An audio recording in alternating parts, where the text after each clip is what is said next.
কাৰণ আমাৰ কৃষিভূমিবোৰ চব নদী বহুত যা গৈছে আৰু মুঠাৰিলৈ এতিয়াতো ভাবুকি কঢ়িয়াই আনিছেই।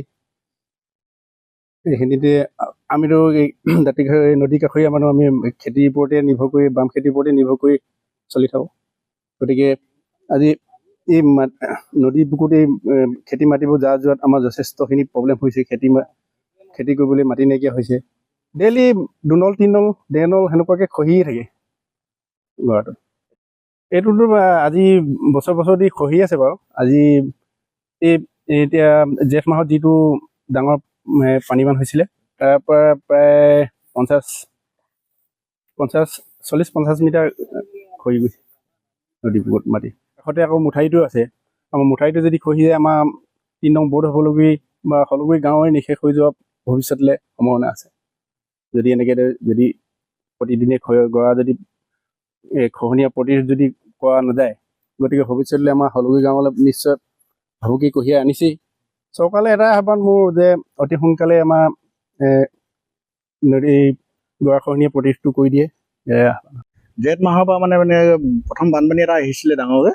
সেই বানপানীটোৰ পৰা মানে আমাৰ 50 মান মানে গৰা খহি গৈ আছে আৰু প্ৰত্যেক দিনে মানে 1 নল 1.5 নল তেনেকৈ মানে খহি গৈ থাকে মানে।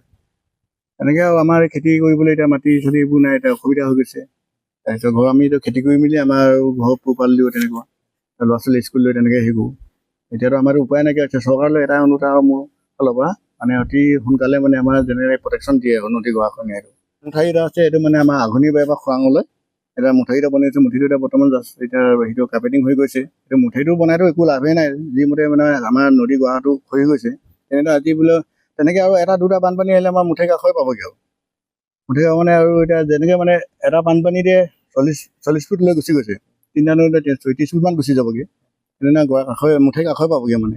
এমাহমান আগতে আহিছিলে ডিপাৰ্টমেণ্টৰ মানুহ, এই দাস বুলি কয়, কি দাস বুলি কয়, চাবৰ আহি মানে ND ডিপাৰ্টমেণ্টৰ মহৰি এই আহি মানে আকৌ এইবোৰ মানে ফটো চটো মাৰি থাকে, গৈ আহি থাকে, চাই আৰু গুচি যায়। মানে ড্ৰোনো আহিছিলে, কিবাও আহিছে, তেনেকৈ মোক কয় এনে তুলনকা এনেদৰে বোলে কামটো এই মাহতে হ'ব দিয়ে বুলি তেনেকৈ কৈ থৈ যায়। সেইটো হ'ব, তাৰ আশাতে আমি আৰু ৰাইজে তাৰ সিহঁতৰ আশাতে আমি বহি আছোঁ মানে। এতিয়া আজি হ'ব কালি হ'ব তেনেকৈ হেৰি কৰি আছোঁ, এতিয়ালৈকে হোৱা নাই মানে।